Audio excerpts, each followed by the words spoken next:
നമസ്കാരം, ഇ.ടി. സ്റ്റോക്ക് ടോക്സിലേക്ക് സ്വാഗതം. 2025 അവസാനിക്കാൻ ഇനി ദിവസങ്ങൾ മാത്രമാണ് ബാക്കിയുള്ളത്. ആഭ്യന്തര വിപണിയിൽ നിഫ്റ്റി 26,325 എന്ന സർവകാല ഉയരം സൃഷ്ടിച്ചുകൊണ്ടാണ് ഈ വർഷം വിട പറയുന്നത്.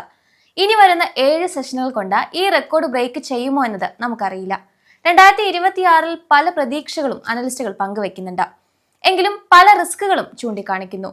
ഇന്ത്യൻ രൂപയിൽ തുടരുന്ന ദുർബലത, ഇന്ത്യ-US വ്യാപാര ചർച്ചകളിൽ ഇപ്പോഴും തുടരുന്ന അനിശ്ചിതാവസ്ഥ, ഒപ്പം ക്രൂഡ് ഓയിൽ വിലയിൽ ഉണ്ടാകുന്ന കുതിപ്പ്, വാല്യുവേഷനുമായി ബന്ധപ്പെട്ട് തുടരുന്ന ആശങ്കകൾ എന്നിവയാണ് നിലവിൽ നേരിടുന്ന റിസ്കുകൾ.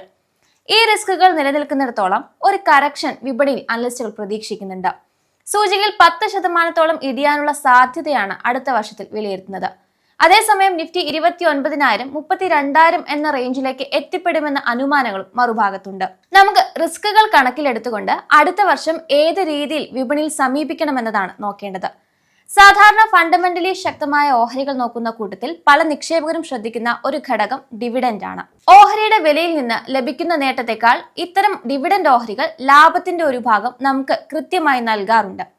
ഉയർന്ന ക്യാഷ് ഫ്ലോ റിപ്പോർട്ട് ചെയ്യുന്ന കമ്പനികളാണ് സ്ഥിരമായി ഡിവിഡൻഡ് നൽകാൻ ശ്രദ്ധിക്കാറുള്ളത്. ഡിവിഡൻഡ് നൽകുന്നതിന്റെ തോത് മനസ്സിലാക്കാൻ നമുക്ക് ഉപയോഗിക്കാൻ പറ്റുന്ന പാരാമീറ്ററാണ് ഡിവിഡൻഡ് ഈൽഡ്.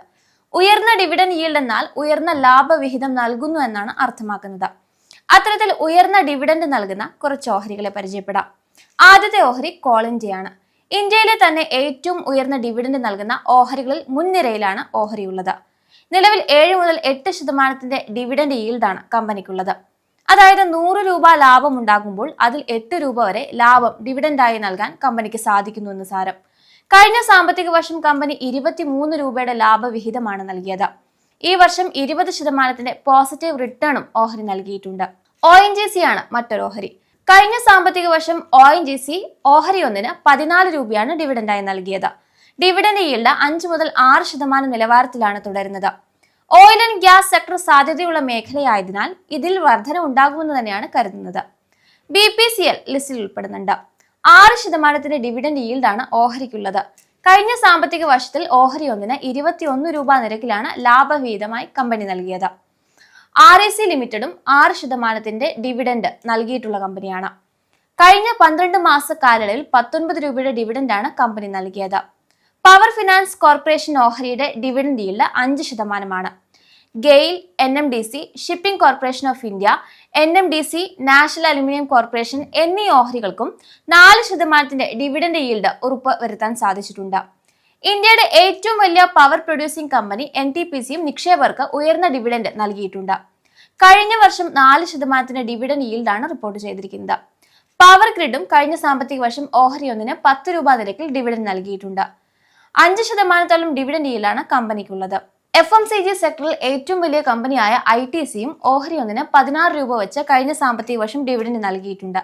വിപണിയിൽ ഓഹരി ഈ വർഷം 18% ഇടിവാണ് രേഖപ്പെടുത്തിയിരിക്കുന്നത്. എങ്കിലും FMCG സെക്ടറിലെ സാധ്യതകൾ വിലയിരുത്തുമ്പോൾ ഓഹരിയുടെ ഇടിവ് അവസരമായി കാണാം. വേദാന്ത ഗ്രൂപ്പിന്റെ ഭാഗമായ ഹിന്ദുസ്ഥാൻ സിങ്ക 27 രൂപയാണ് ഡിവിഡൻഡായി നൽകിയത്. ഓഹരിയുടെ ഡിവിഡൻഡ് ഈൽഡ് 6%.